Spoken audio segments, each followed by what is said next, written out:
이 일이 있은 지 얼마 후 예수님께서는 디베리아 호수라고도 하는 갈릴리 호수를 건너가셨습니다. 많은 사람이 예수님의 뒤를 따랐습니다. 그것은 사람들이 예수님께서 병든 사람들에게 행하시는 표적을 보았기 때문입니다. 예수님께서는 언덕으로 올라가 제자들과 함께 거기 앉으셨습니다. 때는 유대인의 명절인 유월절 무렵이었습니다. 예수님께서는 눈을 들어 많은 사람이 예수님께 나오는 것을 바라보시고 빌립에게 말씀하셨습니다. 이 사람들이 먹을 빵을 어디서 살 수 있겠느냐? 예수님께서는 빌립이 어떻게 하나 보시려고 이런 질문을 하신 것이었습니다. 예수님께서는 빌립이 어떻게 할 것인가를 이미 알고 계셨습니다. 빌립이 예수님께 대답했습니다. 여기 있는 한 사람 한 사람이 빵을 한 입씩만 먹는다 해도 그 빵을 사려면 200데나리온은 있어야 할 것입니다. 그때 예수님의 제자 중 한 사람인 시몬 베드로의 동생 안드레가 말했습니다. 여기 사내아이 하나가 가지고 온 작은 보리빵 5개와 작은 물고기 2마리가 있습니다. 하지만 이것만 가지고 이렇게 많은 사람을 어떻게 먹이겠습니까? 예수님께서 말씀하셨습니다. 사람들에게 앉으라고 하여라. 그곳은 풀이 많은 곳이었습니다. 거기에 앉은 남자 어른의 수는 약 5,000명이었습니다. 그때 예수님께서는 빵을 가지고 하나님께 감사의 기도를 하신 후 그곳에 앉아있는 사람들에게 그들이 원하는 만큼 나눠주셨습니다. 예수님께서는 물고기를 가지고도 그렇게 하셨습니다. 사람들은 모두 실컷 먹었습니다. 식사가 끝났을 때 예수님께서 제자들에게 말씀하셨습니다. 먹고 남은 빵과 물고기를 다 모으고 하나도 버리지 마라. 그래서 제자들은 남은 음식들을 모았습니다. 보리빵 5개로 사람들이 먹고 남은 조각들이 큰 광주리로 12개나 되었습니다. 사람들은 예수님께서 행하신 표적을 보고 말했습니다. 이분은 세상에 오실 그 예언자가 틀림없다. 예수님께서는 사람들이 와서 자기를 강제로 데려다가 그들의 왕으로 세우려 한다는 것을 아셨습니다. 그래서 다시 그곳을 떠나 혼자 산으로 올라가셨습니다. 할렐루야. 주의 은혜와 축복 여러분 함께 하시기를 바랍니다. 귀한 주일인데 예배할 때 또 기도할 때 하나님의 역사가 은총히 함께 하시기를 바랍니다. 몇 가지 안내 말씀 전해드리겠습니다. 우선 주보 안에 간식 하나 들어있는데 8월 달에 진행되는 아주 중요한 변화에 대한 안내 말씀입니다.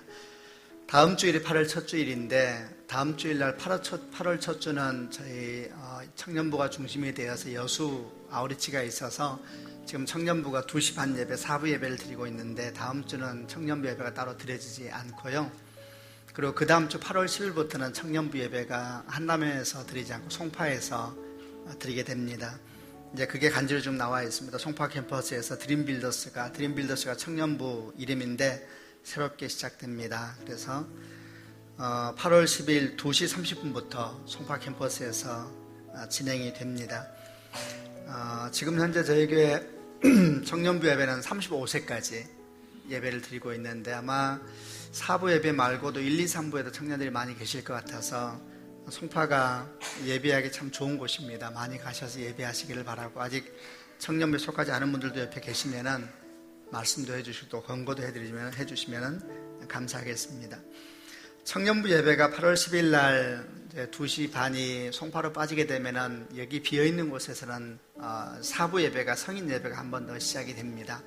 그래서 제가 다음 주에 조금 더 자세하게 설명을 드리겠습니다만은 현재 우리 1부 예배가 지금 8시에 드리고 있고 2부 예배 10시, 3부 예배가 12시 반 그리고 4부 예배가 2시 반에 드리게 되니까요. 기억하셔서 4부 예배도 있다는 걸 생각하셔서 함께 참여해 주시고 기도도 해 주시기를 바랍니다. 그리고 이번 주 중에 일어나는 몇 가지 안내 말씀을 드리겠습니다. 우선 저희가 계속 드려지고 있는 예배 가운데 방학이라서 특강이 많이 진행되고 있습니다. 수요 예배 특강 우리 이한수 교수님께서 바울 서신에 대한 안내 말씀, 성경 말씀 쭉 풀어주고 계시고요. 금요 기도 집회는 우리 오늘교회에 계신 이훈 목사님께서 오셔서 함께 말씀을 나눠주고 기도하게 될 터이고 또 하나 약간 이번 주에 특징적인 것은 수요 여성 예배가 수요일날 오전 10시에 있는데 우리 박은영 목사님이 계속 같이 예배를 드려주시는데 이번 주 수요 예배 때는 저희가 다른 목사님 한 분 좀 초대를 했습니다. 박은영 목사님 한 주 쉬시는 날이어서 정혜성 목사님이라고 제가 이전에 오늘교회에 있을 때 이분은 아버지 학교 사실 메인 강사셨는데 제가 만났던 분 중에 가장 탁월하게 강의를 잘하는 분 중에 한 분입니다. 미국의 플로에서 신학을 하고 얼바인 온누리교에서 일을 하다가 지금은 이제 가정사역, 회복사역 쪽으로 아예 전문화된 목사님이셔서 교회 바깥에서 일을 돕고 계시는 분인데, 자존감 회복이라는 제목으로 생명의 언어, 어머니의 기도라는 제목으로 말씀을 나누게 될 터인데, 수요일날 오전 10시니까요 그동안 못 왔던 분들도 한번 오셔서 말씀을 들으시고 굉장히 많이 도움이 되실 겁니다. 함께 말씀을 듣고 또 기도도 하는 시간 되시기를 바랍니다. 차세대 여름성경학교가 어제부터 오늘까지 송파, 한남다 올스타가 진행이 되고 있는데, 어제도 잠깐 보았는데 정말 여러 가지 고마운 것 같아요. 그 앞에도 드림 퀴즈 했을 때도 너무 고마운데, 그냥 우리 성도님들에게 부탁을 드리는데, 교회학교 분들을 볼 때마다 내 자식이 있든 없든 감사하다는 얘기 좀 많이 해주시면 너무 감사하겠고요. 정말 수고가 많은 것 같아요.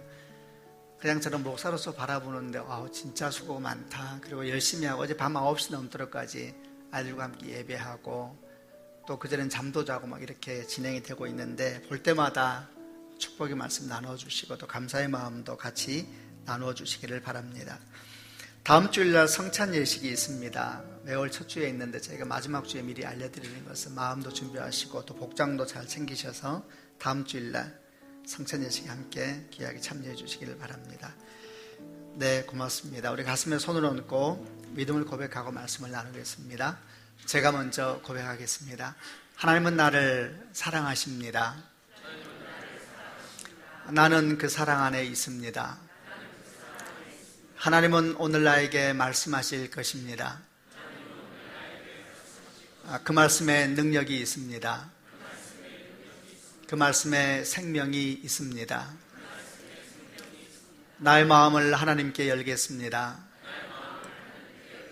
나의 생각을 예수님께 집중하겠습니다. 들은 만큼 변합니다. 들은 만큼 행복해집니다. 오늘 저희가 보는 요한복음 6장 말씀은 사복음서에 공이 나오는 하나님의 기적 중에 하나여서 많이 유명한 말씀입니다. 보통 오병이어라고 일컬어지는 주님께서 우리 가운데 행하셨던 기적 중에 하나입니다. 오병이어란 말은 5개의 보리떡, 5개의 떡 5개와 물고기 2마리, 오병이어라는 뜻입니다. 한 소년이 주님께 이것을 드렸는데 주의 손에서 이것이 나누어지면서 성경 말씀에 의하면 남자만 5,000명이나 되는, 여자하고 어린아이들은 숫자를 넣지 않은 그런 숫자입니다. 사람들이 배불리 먹고 난 뒤에 남은 것을 모았던 12바구니에 가득 차게 되었더라 라는 기적에 대한 이야기입니다. 이 오병이어의 기적에 대한 내용을 조금만 더 보완해서 설명을 하게 되면, 사복음서에 다 나오니까 사복음서를 참고하셔서 이제 저희가 알게 되는 내용들입니다. 우선은 이 오병이어 사건이 일어난 시기가 언제였냐면, 오늘 말씀에 의하면 6월절이 오고 있는 중이었다 그랬습니다. 또 다른 말씀을 참고해서 보게 되면 이때가 또 어떤 의미에서 중요한 때였냐면, 세례 요한이 감옥에 갇혀서 헤로드 왕에 의해서 죽임을 당하고 제자들에 의해서 장사 지내고 난 뒤에 또 있었던 사건이기도 합니다.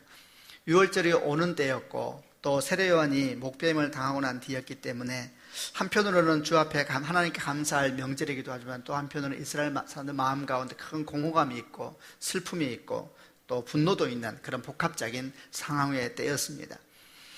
예수님께서 사역을 많이 하실 때 많은 사람이 함께 움직였습니다. 오늘도 보니까 주님께서 놀라운 기적을 일으키시고 치유하시고 나니까 많은 사람이 예수를 따라 왔는데, 그 중에서 남자가 5,000명이라 그랬는데 이 중에 많은 사람들이 사실 6월절 제사를 드리기 위해서 예루살렘을 올라가던 순례자들이었을 것이다 라는 이해를 하는 것도 전체 본문 이해에 도움이 됩니다.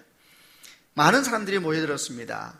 그리고 그들이 꽉 가득 찬 상태에서 이제 주의 말씀을 들으러 오는데, 주님께서 정말 셀 수 없이 많이 오는 사람들의 모습을 보면서 마음에 안타까움을 느끼셨습니다. 성경 말씀에 보게 되면 주님께서 그들을 보시면서 그들이 목자 없는 양같이 불쌍히 여겼다라는 말씀이 나옵니다. 그러면서 그들을 위하여서 하나님의 말씀을 하나하나 가르쳐 주기도 하시고 그 가운데 병든 자를 치유하기도 하시면서 그들을 위한 사역을 쭉 진행해 가셨는데, 시간이 많이 가는 줄을 몰랐습니다. 그래서 어느덧 해가 지기 시작하였을 때에 주님께서 그들이 배고플 것이다 생각을 하시면서 이제 오늘의 사건이 시작되는 겁니다. 장소는 그렇게 많은 사람이 모였으니까 아무래도 느끼겠습니다만 사람들이 살고 있는 마을이 아니라 좀 떨어진 빈 들이었습니다. 그러니까 가까이에는 음식을 살 만한 것도 없었고 또 오늘 모여있는 사람들 중에 많은 사람들이 6월절 제사를 지내기 위해서 예루살렘을 올라가는 순례자들이었으니까 그들은 가까이에 집도 없었고 또 가족도 없는 상태에서 그런 상황 속에서 주의 말씀을 듣고 예수님 앞에 앉아있느라고 시간 가는 줄 모르고 배고픔과 목마름이 온 것입니다. 그리고 주님은 그들의 배고픔과 목마름을 채워주시기를 원하셨습니다. 그래서 주님께서 오늘 말씀 보니까 빌립에게 말씀합니다. 이 사람들이 먹을 빵을 어디서 살 수 있겠느냐. 성경 말씀에 의하면 살 수가 없는 상황이었는데 주님께서 빌립에게 이렇게 마치 시험고자 하시기 위해서 또 빌립이 어떻게 반응하는지를 알기 위하여서 동시에 우리에게도 주는 메시지이기도 하지요. 이렇게 빌립에게 물으십니다. 이 사람들을 위하여 먹을 빵을 어디에서 살 수 있겠느냐. 그러니까 빌립이 말하기를 여기 있는 사람들이 너무 많아서 한 사람이 한 번씩만 빵을 베어 먹는다 하더라도 그들을 위해 빵을 살려면 200데나리온이나 있어야 합니다. 이렇게 말합니다. 200데나리온이라는 것은 데나리온이 화폐 단위인데 한 데나리온이 성인 남자가 하루 품삯이었습니다. 적은 돈이 아니지요. 그러니까 빌립이 말하는 것은 주님 그것은 불가능합니다. 우리가 어떻게 이 많은 사람을 먹이고 목마름을 죽여줄 수가 있겠습니까? 이렇게 말을 하고 있는 거죠. 이렇게 말하고 있을 즈음에 또 다른 제자 중에 한 명인 안드레는 베드로의 형제입니다. 와서 예수님에게 말합니다. 여기 한 어린아이가 가져온 것이 있는데 작은 보리빵 5개와 작은 물고기 2마리가 있습니다. 그러나 이걸 가지고 이 많은 사람을 어찌 먹일 수가 있겠습니까? 이렇게 이제 얘기를 하면서 주님 앞에 오병이어 쉬운 성경은 보리빵 이렇게 번역되어 있기도 하고 다른 성경은 보리떡 이렇게 번역되어 있기도 한 보리빵 5개와 작은 물고기 2마리를 주님께 가지고 와서 이제 드리는 겁니다. 그리고 주님께서 이 어린아이가 드린 오병이어를 받으시면서 하나님의 놀라운 역사가 시작이 되게 됩니다. 주님께서 받으신 이후에 나누어주고 12광주나 되는 많은 것이 남게 된 과정을 간단하게 요약을 보면 이렇습니다. 주님은 안드레가 가져온 빵 5개와 생선 2마리를 받으시고 어떻게 하시냐면 거기에 있는 모든 사람들을 자리에 앉게 하시는데 다른 복음서를 참고해 보면 50명 또는 100명 단위로 이렇게 앉게 하십니다. 다 자리에 앉게 하고 난 다음에 주님께서 그 어린아이가 가져온 안드레를 통해서 주님께 드려진 빵 5개와 생선 2마리를 두 손을 들고 하늘을 우러러서 감사 기도를 드리십니다. 이런 장면 하나하나가 굉장히 감동적인 장면인데 그 그림을 그냥 생각하시면 됩니다. 그래 감사 기도를 드리신 다음에 주님께서 이것을 제자들에게 나누어 주기 시작합니다. 그러니까 제자들이 와서 그들에게 하나하나 나눠주면서 그들이 받은 것을 가지고 50명 단위, 100명 단위로 앉아있는 사람들이 다시 가서 나누어지는 재분비하는 이런 모양을 띠게 되는 겁니다. 그런데 놀랍게도 주님께서 가지고 있었던 빵과 물고기는 아주 제한적이었음에도 불구하고 제자들에게 나누어지는 것이 끊이지 않고 계속되어 있습니다. 그리고 마침내는 모든 사람이 다 배부르게 먹게 되었고 다 먹고 난 다음에 주님께서 제자들에게 남은 것을 다 거두어 모으라 그럽니다. 그리고 다 거두어 모았더니 12광주리 12바구니나 되는 빵과 물고기가 남았더라. 이렇게 말씀하는 내용이 오늘 저희가 보는 요한복음 6장에 나온 오병이어의 기적이라고 일컬어지는 것입니다. 이 기적을 통하여서 우리 삶 가운데 진정한 양식이 무엇인가에 대한 묵상도 하게 되고 또 하나님께서 기적을 이 땅 가운데 일으키시는 것은 어떤 과정이나 어떤 헌신을 통하여 일으키시는 것일까 이런저런 많은 묵상들을 저에게 가지게 하는 본문인데 오늘 저희는 그 중에서 무엇을 드릴 것인가 라는 제목으로 오늘 본문에 있는 몇 가지 교훈들을 나누어 보려고 합니다. 첫 번째 교훈은 주님의 말씀을 들어도 우리는 배가 고프다라는 아주 단순하면서 귀한 교훈입니다. 오늘 이 사건이 일어난 배경은 어떤 배경이었냐면 아까 말씀드린 것처럼 상황이 이렇게 좋은 상황은 아니었습니다. 6월절이 다가오면서도 이스라엘 사람들 마음 가운데는 채워질 수 없는 빈 공허감. 세례 요한이 이스라엘 사람들에게 얼마나 큰 하나님의 선지자였습니까? 그가 죽고 난 뒤였으니까 얼마나 큰 빈 공간이 생겼겠습니까? 그들은 아마도 6월절 제사를 지내기 위해서 예루살렘에 올라가는 중에 세례 요한의 죽음에 대한 얘기를 나누었을 것이고 또 세례 요한이 이스라엘 가운데 소개해야 했던 예수님이라는 분에 대한 이야기도 막 나누면서 가고 있었을 것입니다. 그리고 그들은 그렇게 순례의 길을 가는 길에 갈릴리 주변에 이르렀을 때에 예수님께서 그 가까이 계시다는 소식을 듣게 되었고 아마도 어쩌면 본능적으로 그들의 빈 마음과 상한 마음과 여러 가지 번잡한 마음을 가지고 주의 말씀을 듣기 위해서 이미 함께 모여있는 많은 사람들과 함께 예수님께로 나아가기 시작을 했을 것입니다. 그리고 바로 그 무리들 가운데 말씀의 역사도 있고 배고픔의 역사도 일어나는 일들이 생기게 된 겁니다. 이렇게 사람들이 이제 모여들기 시작하니까 그게 금방 늘어나게 되었습니다. 성인 남자면 5,000명이라고 했으니까 아이들과 여자들까지 포함한다면 적게 잡아도 10,000명 이상의 사람들이 모여있으니까 굉장히 상상이 안 되죠. 대단히 큰 무리들입니다. 아마도 주님께서 말씀을 하실 때에는 마태복음 5장 이하에 있는 상상수훈처럼 주님께서 높은 곳에 계시고 사람들이 길게 앉아서, 그때는 마이크도 없었으니까 육성으로 말씀을 전하시고 이 말씀이 마치 하나님의 놀라운 역사처럼 사람들 가운데 들리기 시작했다는 것이니까 굉장히 신기한 일입니다. 혼자 저는 그 장면을 생각해 보았습니다. 주님께서 얼마나 크게 말씀하시다고 한들 그 말씀이 제대로 들렸을까? 아마도 주님께서 말씀을 전하시는 그 장면은 대단히 신비한 장면이었고 놀라운 주의 은총의 시간이었을 것입니다. 주께서 입을 열어 말씀을 전하실 때에 하나님께서 만드신 바람은 주의 말씀을 실어 날랐을 것이고, 그리고 여기가 풀이 많은 곳이었으니까 그런 바람에 따라 움직이는 풀들은 주의 말씀에 리듬을 더하면서 말씀으로 천지를 창조하실 때 그 놀라운 주의 음성이 하나도 빠지지 아니하고 모든 사람 마음속에, 모든 사람 삶 속에 그대로 스며들고 있었을 것입니다. 성경을 보게 되면 시간 가는 줄을 몰랐던 많은 사람들의 모습을 보면서 아마도 지극히 큰 은혜가, 하나님 놀라운 영광이 빈들을 가득 덮고 있었고 빈들에 앉아있는 최소한 10,000명이나 되는 사람들의 마음을 가득 채우고 있었던 그런 상황을 상상하시면 되는 것입니다. 말씀이 그들 가운데 흐르기 시작했을 때 그 말씀은 능력이 되었고 그들은 정말 시간 가는 줄도 모르고 배고픈 줄도 모르고 목마른 줄도 모르고 계속 그 말씀을 듣고 있었다는 것입니다. 그런데 이들이 배고플 것이다, 목마를 것이다 라는 생각을 누가 가장 먼저 하냐면 제자들이 아니었습니다. 말씀을 듣는 사람들도 아니었습니다. 이들이 배고플 것이다, 이들이 목마를 것이다 라고 생각했던 분은 우리 주님 예수 그리스도이십니다. 말씀을 듣는 그들이 우리 배고픕니다, 말씀을 듣는 그들이 우리 목마릅니다 말하기 전에 주님 먼저 그들이 배고픔을 아시고 그들이 목마름을 아시면서 그들을 위하여서 주님께서 움직이기 시작하셨다는 겁니다. 여러분, 주님은 우리 삶에 관심이 있으시고 그리고 우리 삶의 연약함에 대해서도 지극히 잘 아시는 분이십니다. 이런 상황을 보면서 가장 먼저 제 마음에 들어왔던 하나님의 은혜는, 말씀을 듣고 있어도 인생은 배가 고프구나, 말씀을 듣고 있어도 우리 삶은 여전히 목마르구나 라는 생각을 했습니다. 여러분, 맞는 것입니다. 말씀이 은혜가 되어도 인생은 목마른 것이고 말씀이 기쁨이 되어도 인생은 배고픈 것입니다. 우리가 신앙생활을 하면서 많이 가지고 있는 오해 중에 하나는 믿음생활 잘하고 기도생활 열심히 하고 그리고 하나님의 말씀대로 바르게 살면 인생에 아무런 어려움이 없을 것 같은 생각입니다. 여러분, 그러나 그것은 오해입니다. 우리가 교회를 다니면서 많이 들었던 말 중에 형통이라는 말을 참 많이 들었고, 저 어릴 때에도 교회 가면 형통이라는 말을 그렇게 쓰기를 좋아하는 것을 들었습니다. 시편 1편 1절부터 3절 말씀, 제가 개역 성경으로 한번 읽어드릴 텐데 이런 말씀이 있습니다. 복 있는 사람은 악인의 꾀를 쫓지 아니하며 죄인의 길에 서지 아니하며 오만한 자의 자리에 앉지 아니하고 오직 여호와의 율법을 즐거워하며 그 율법을 주야로 묵상하는 자로다. 그 뒤에 이런 말씀이 나옵니다. 저는 시냇가에 심은 나무가 시절을 쫓아 과실을 맺으며 그 잎사귀가 마르지 아니함 같으니 그 행사가 다 형통하리로다. 이렇게 말씀이 나와 있습니다. 시편 1편 말씀, 그 행사가 다 형통하리로다. 이걸 쉬운 성경은 어떻게 번역했냐면 그가 하는 일마다 다 잘 될 것이다, 이렇게 번역을 하고 있습니다. 복 있는 사람에 대한 이야기입니다. 악인의 꾀를 쫓지 아니하고 죄인의 길에 서지 아니하고 오만한 자의 자리에 앉지 아니하고 오직 주님의 말씀을 즐거워하고 주야로 묵상하는 자들은 시냇가에 심은 나무가 같아서 시절을 쫓아 열매를 맺을 때가 되면 열매를 맺고 푸를 때가 되면 푸르면서 시절을 쫓아 과실을 맺은 것 같으니 그 행사가 다 형통하리로다. 그 하는 일에 잘 될 것이다. 이렇게 성경 시편 1편에서는 말씀을 하고 있습니다.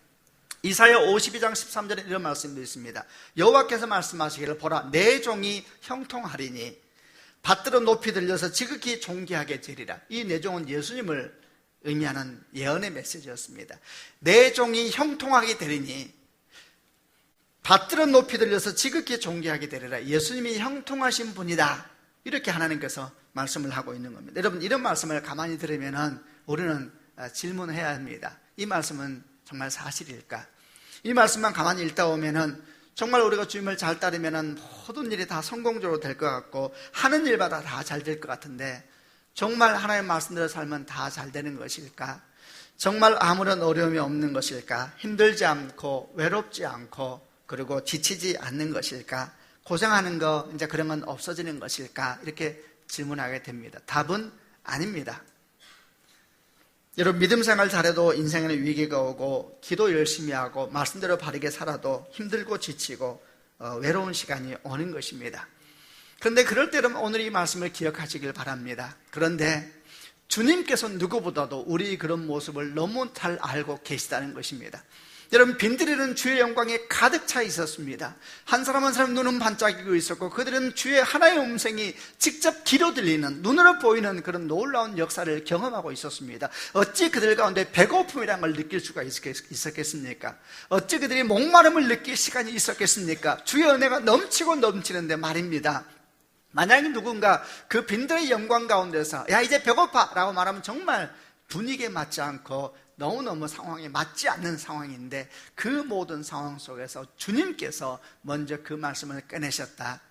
주님께서는 우리가 말씀을 들어도 배고프고 말씀대로 따라도 힘들고 주의 말씀을 따라 열심히 기도하여도 외롭고 지칠 수 있다는 것을 누구보다도 잘 아시는 분이라는 것이 얼마나 우리에게 위로가 되는지 모릅니다. 우리가 그분을 주님으로 모셨으니 우리 또한 이 일을 잘 기억하면서 살아야 되는 것입니다. 우리는 주변 가운데 누군가 힘들고 지쳐서 낙심해 있을 때 함부로 말하면 안 되는 것입니다. 믿음이 없어서 그런 거야. 여러분 그런 말은 믿음의 권고가 아니고 무례한 것입니다. 얼마나 많은 그리스도인들이 그렇게 함부로 쉽게 말합니까? 그것은 옳은 말이 아닙니다. 오히려 누군가가 지치고 힘들어서 자기의 믿음 없음을 탓하면서 낙심하며 절망하고 있을 때에 주 예수 그리스도를 닮은 우리들은 그들에게 말해야 되는 것입니다. 아닙니다. 믿음이 있어도 때로는 힘든 겁니다.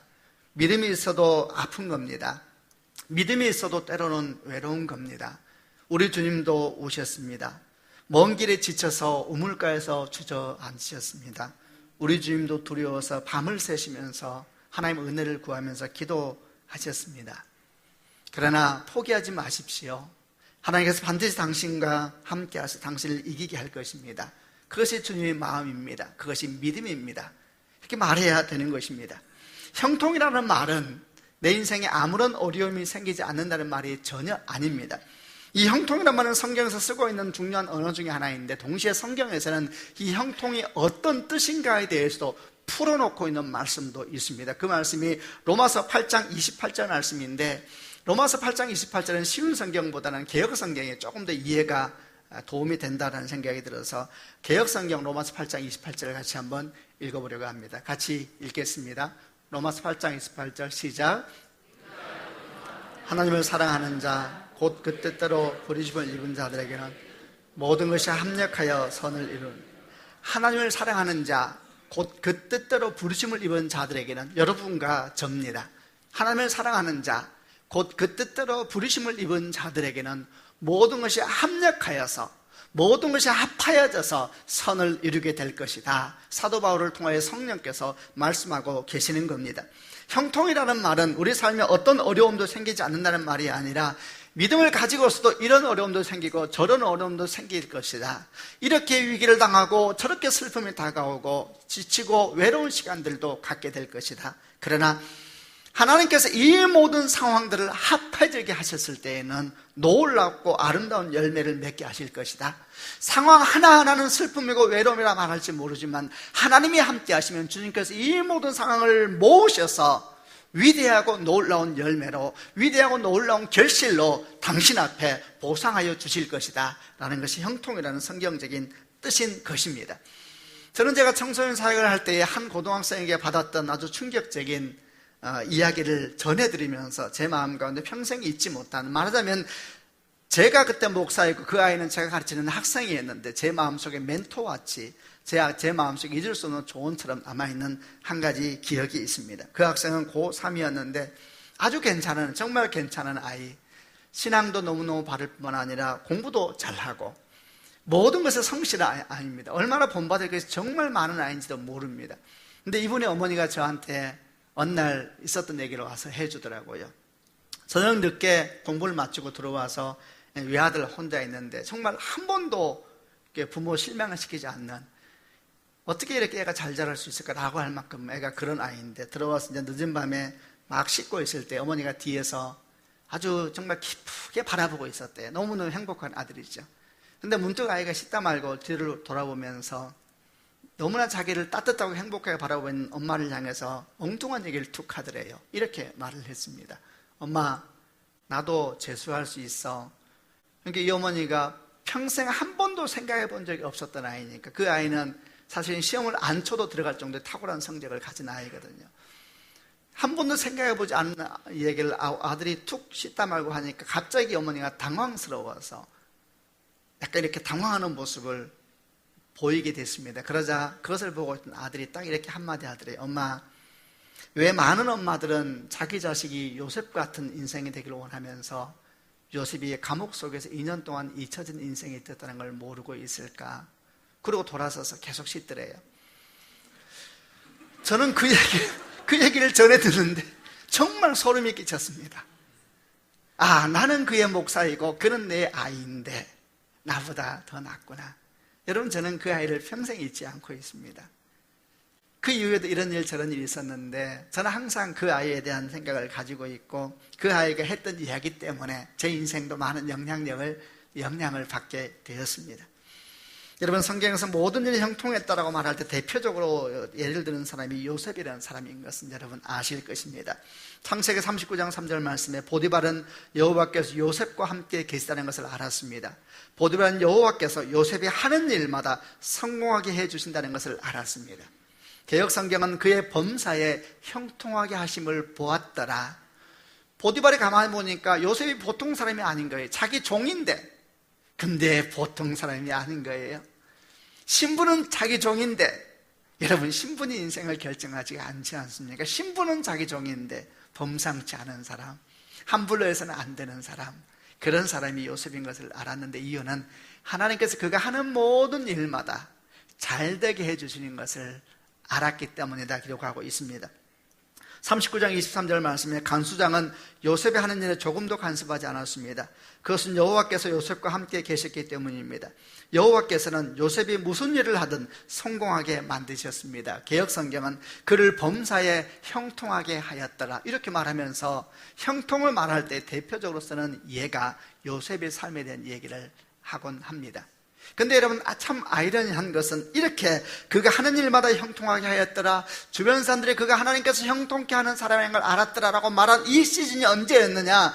요셉은 큰 고난 중에 있는 때였습니다. 형들이 그들을 팔아서 그는 보디발의 집에 들어가서 노예의 삶을 살고 있었던 때였습니다. 그 보디발의 집에서 열심히 살아서 가정 총무가 됐는데 보디발의 아내가 유혹했을 때에 차마 그 유혹을 받아들일 수 없어서 바르게 살았더니 파렴치 아니라는 누명을 쓰고 감옥에 들어가서 이름도 없고 빛도 없고, 여러분, 아무도 알지 못하는 무기징역과 같은 상황 속에서 감옥에 들어가 있는 시간에 성경에서는 그의 인생을 향하여서 그가 형통하였더라라는 말을 쓰기를 조금도 망설이지도 않고 주저하지도 않고, 그 요셉의 삶에 대해서 감히 놀랍게도 하나님이 형통이라는 단어를 써서 설명을 하고 있는 것입니다.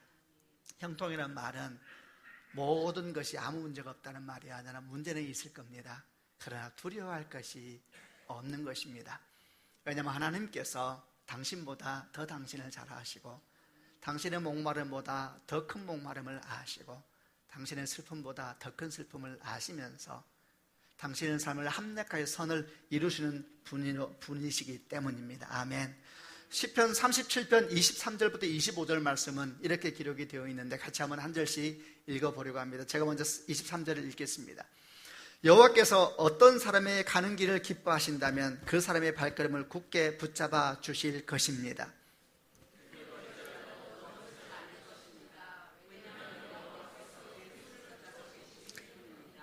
비틀거리지라도 넘어지지 않을 것입니다. 25절에 이런 말씀이 나옵니다. 내가 어려서부터 늙기까지 이제껏 살아오면서 여호와께서 의로운 사람을 내버려 두시는 것과 그들의 자녀들이 구걸하는 것을 보지 못했습니다. 아멘. 어떤 사람의 가는 길을 기뻐하신다면 여호와께서 의로운 사람을 내버려 두지 않을 것을 이렇게 말할 때에 이 사람은 과연 누구일까? 부러워할 것이 없습니다. 바로 우리들인 겁니다. 우리 삶은 문제가 많고 우리 삶은 한심하지만 우리 주 예수 그리스도께서 우리를 긍휼히 여기셔서 우리 주님이 되셨을 때에 우리는 이미 주의 기뻐하심을 입은 자가 되었다는 것을 믿는 축복이 있으시기를 바랍니다. 저는 이 말씀 가운데서 비틀거릴지라도 넘어지지 않을 것입니다. 개역성경은 이렇게 되어 있습니다. 넘어지나 아주 엎드러지지 아니함은 이렇게 표현되어 있습니다. 넘어지지만은 망하지는 않을 것이다. 외롭지만 죽지 않을 것이다. 네가 상하였지만 네가 죽고 망하지 않을 것이다 라고 하나님께서 말씀하시는 것입니다. 욥기 23장 10절 말씀에 나의 가는 길을 오직 그가 아시나니 그가 나를 단련하신 후에는 내가 정금같이 나오리라. 오병이의 기적 가운데 그 사건을 들어가기 전에 먼저 우리가 만나는 주의 사랑은 뭔가, 말씀을 들어도 배고프다는 것에 대해서 여러분 아시길 바라고, 믿음을 가져도 힘들 수 있다는 걸 아시면서 기도하고 그 때문에 놀라지 말고 주 앞에 걸어가는 담대함이 있으시기를 바랍니다. 또 우리가 오병이의 사건을 통해서 배우게 되는 것은 하나님의 기적의 시작은 한 어린아이가 드린 보리빵 5개와 물고기 2마리였다라는 아주 평범하지만 중요한 진리를 기억해야 됩니다. 여러분, 오병이의 사건에 대해서 대부분 다 잘 아실 것입니다. 그런데 이 오병이의 사건에 대해서 생각을 할 때 가장 먼저 여러분에게 기억나는 것은 무엇입니까? 자, 여러분, 제가 예를 들어 보겠습니다. 오병이의 사건은 이렇습니다. 한 어린아이가 물고기 2마리와 보리떡 5개를 주님께 드렸더니 주님의 손에서 성인 남자만 5,000명이 먹고도, 아이들까지 포함 10,000명 이상 사이 먹고도 12광줄이나 남는 기적이었다라는 사건입니다.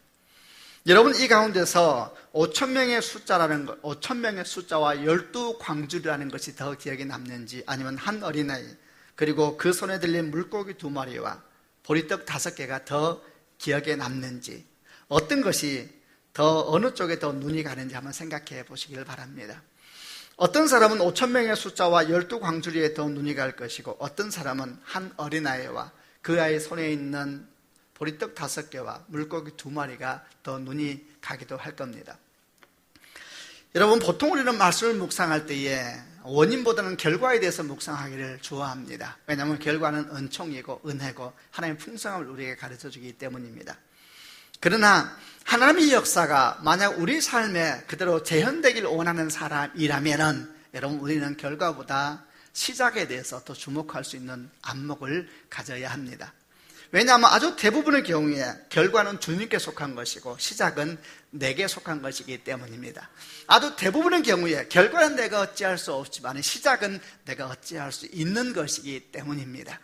우리는 하나님 말씀을 보면서 이 사건이 내 삶에 경험되길 원한다면 결과에 대한 묵상만이 아니라 시작이 어디에서 시작되었는지, 내가 어찌할 수 있는 것, 나에게부터 시작되는 그 시작이 뭔가에 대해서 주목을 해야 되는 겁니다. 오병이의 기적의 시작은 한 어린 아이였습니다. 성경은 분명히 말하길 한 사내 아이, 한 소년이었다고 말하고, 그리고 그 아이가 가지고 있었던 작은 물고기 2마리와 작은 보리떡 5개였습니다. 이 물고기 2마리, 보리떡 5개는 그 당시에 가난한 사람들이 일반적으로 가지고 있었던 한 끼 식량이었다고 합니다.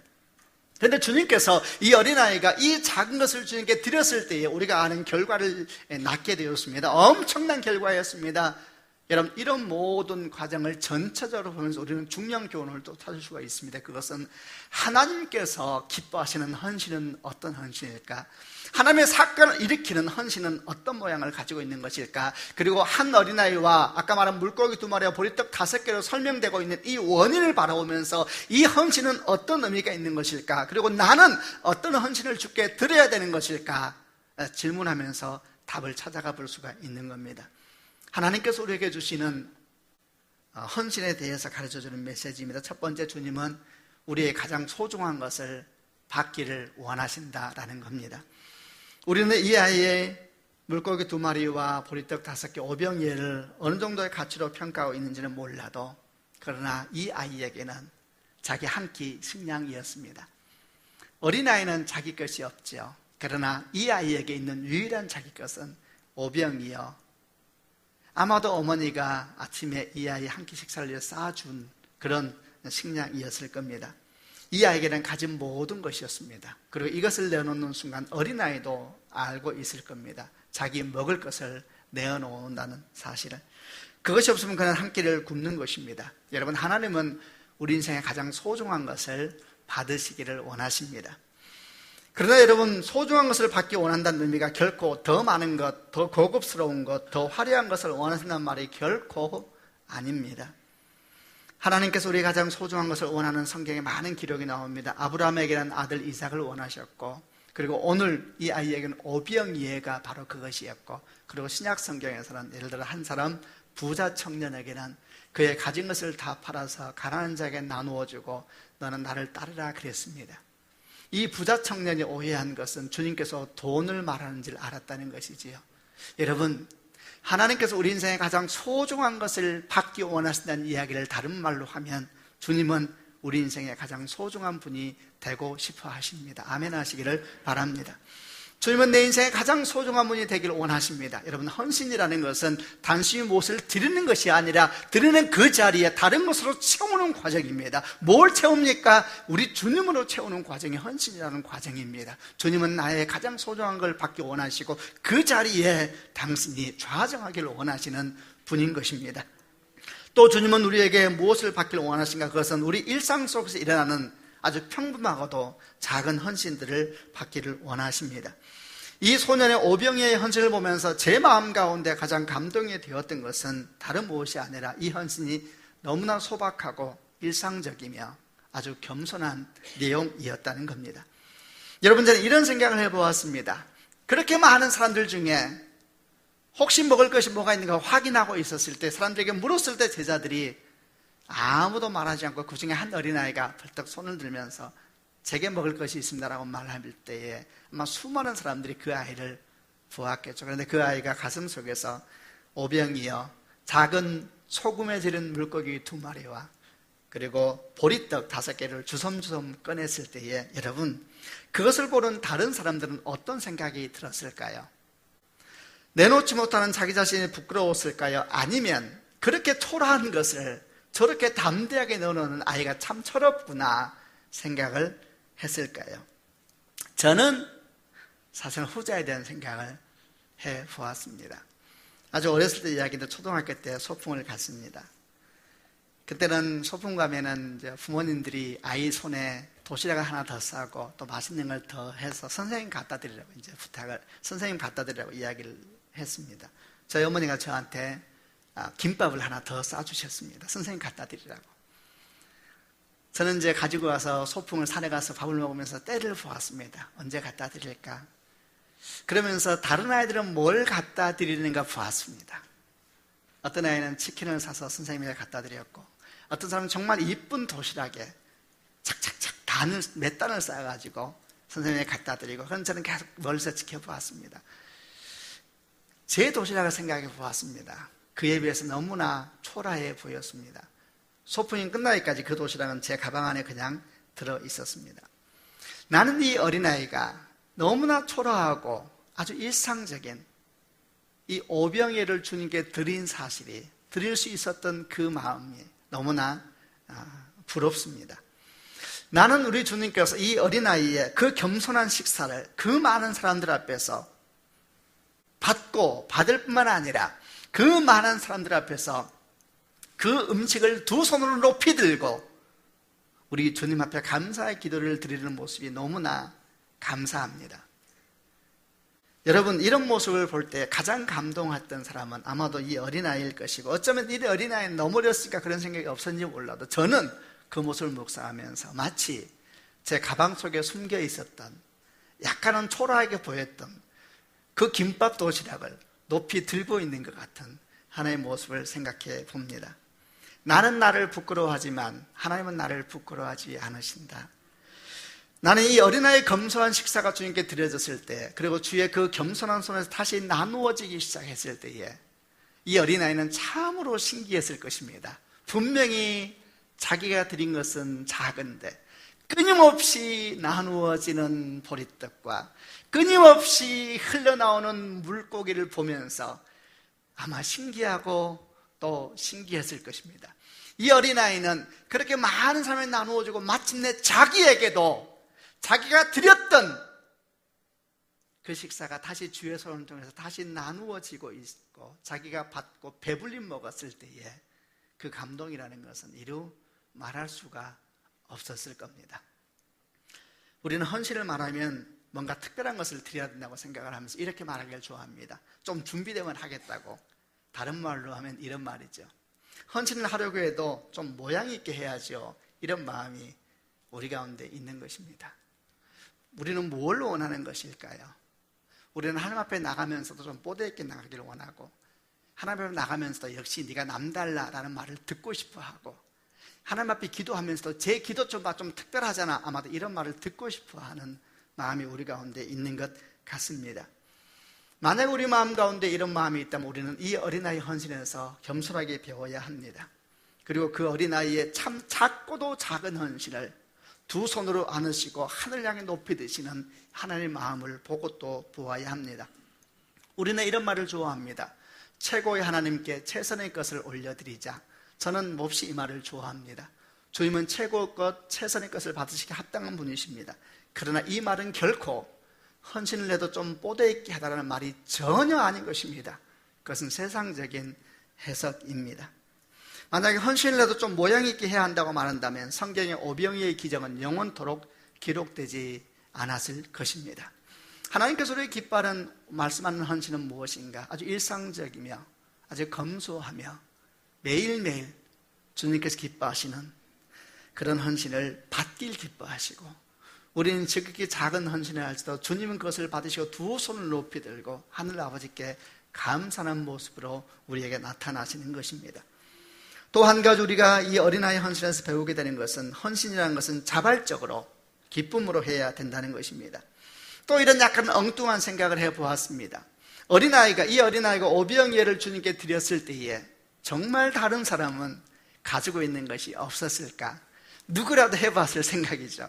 여러분도 해보지 않았을까 싶습니다. 많은 사람들이 예루살렘을 향해서 올라가는 순례자들이 있었다라는 생각을 가지고 한번 묵상해 보시길 바랍니다. 순례자들은 비싼 식량을 다 가지고 있는 법입니다. 저는 있었다고 생각을 합니다. 그러나 내놓는 것은 용기가 필요하고 여러분 쉬운 일이 아니었을 겁니다. 주님께서는 그렇게 많은 사람들이 와서 주의 음성을 듣고 주의 영광에 가득 찬 모습을 보면서 그들이 배고픔을 먼저 생각하셨다고 했습니다. 그리고 제자들을 통하여서 너희들이 먹을 것이 있느냐라고 물어보는 장면도 다른 복음서에 나옵니다.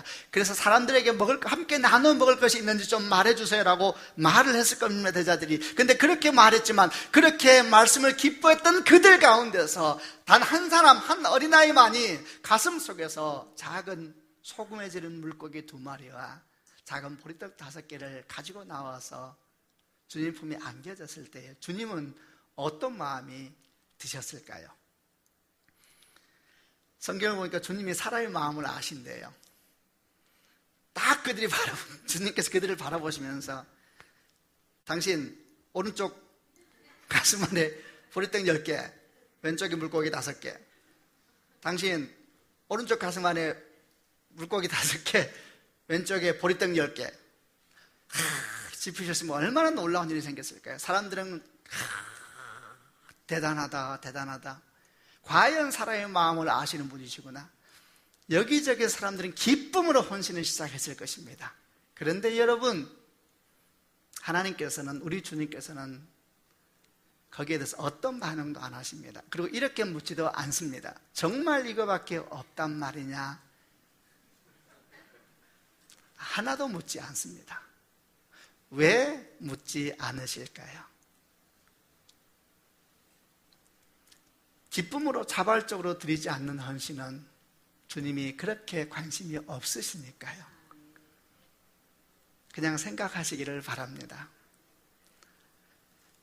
우리는 주님 앞에 무엇인가를 드리고 사는 사람들입니다.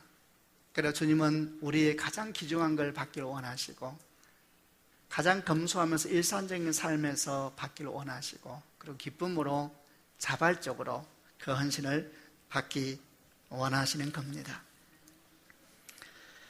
말씀을 이제 마무리해 보려고 합니다. 마지막으로 저는 이런 생각이 들었습니다. 이 어린아이의 헌신을 보면서 가슴 벅참을 느끼고 그 헌신을 두 손으로 하늘 향해 드시는 주를 보면서 그 말할 수 없는 감사를 느끼고 그러면서 문득 이런 생각이 들었습니다. 왜 주님은 좀 더 멋지게 하지 않으셨을까? 하늘을 그냥 열어버리시지.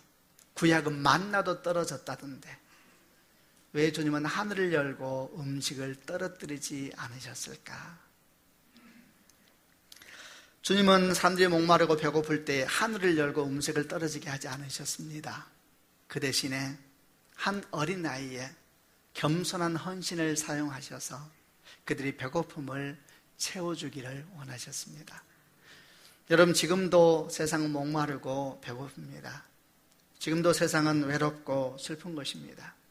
교회 안에만 그런 것이 아니라 교회 바깥에도 여러분 외로움과 슬픔과 배고픔이 있습니다. 오병이어의 기적은 지금도 필요한 것입니다. 사람들은 하늘이 열리기를 기다립니다. 하나님은 우리 지갑이 열리고 우리의 가슴이 열리고 우리 마음이 열리기를 기다립니다. 사람들은 하나님의 기적을 기다립니다. 하나님은 우리의 겸손한 헌신을 기다리십니다. 여러분, 우리는 이 갈등 속에서 신앙생활을 하고 있는 것입니다. 시작은 어디입니까? 땅입니다. 시작은 어디입니까? 우리의 겸손한 헌신입니다. 마태복음 16장 우리 주님 말씀하시기를 네가 땅에서 매면 하늘에서 매일 것이요 네가 땅에서 풀면 하늘에서 더 풀리리라. 주의 은혜가 여러분과 함께 하시기를 바랍니다. 기도하십시다. 한번 눈을 감고 가슴에 한번 손을 얹으시기를 바랍니다. 사랑하는 성도 여러분, 빈들에 있는 하나님의 영광을 한번 생각하시기를 바랍니다. 혹시 여러분 가운데 열심히 주를 따라가다가 지친 분이 계시다면 크게 위로받으시기를 바랍니다. 혹시 지금 힘든 분이 계시다면 주의 위로가 함께 하시기를 바랍니다. 믿어도 위기는 오고 기도를 해도 인생은 아픕니다. 그러나 주님께서 분명히 약속하십니다. 내가 너와 함께 할 것이고 합력하여 선을 이룰 것이다. 우리는 무엇인가를 주님께 드리고 삽니다. 여러분은 무엇을 드리고 있습니까? 주님은 가장 소중한 걸 받기를 원하십니다. 주님은 매일의 일상 속에서 지극히 겸손하며 지극히 작은 헌신을 두 손으로 들고 하늘에 감사하는 분이십니다. 그분은 기쁨으로 나오는 자들의 헌신만을 받으십니다. 주여 내 헌신을 받아 주옵소서. 그리고 이 땅에 다시 한번 오병이어의 기적이 일어나게 하여 주시옵소서. 같이 한번 통성으로 하나님께 기도하겠습니다.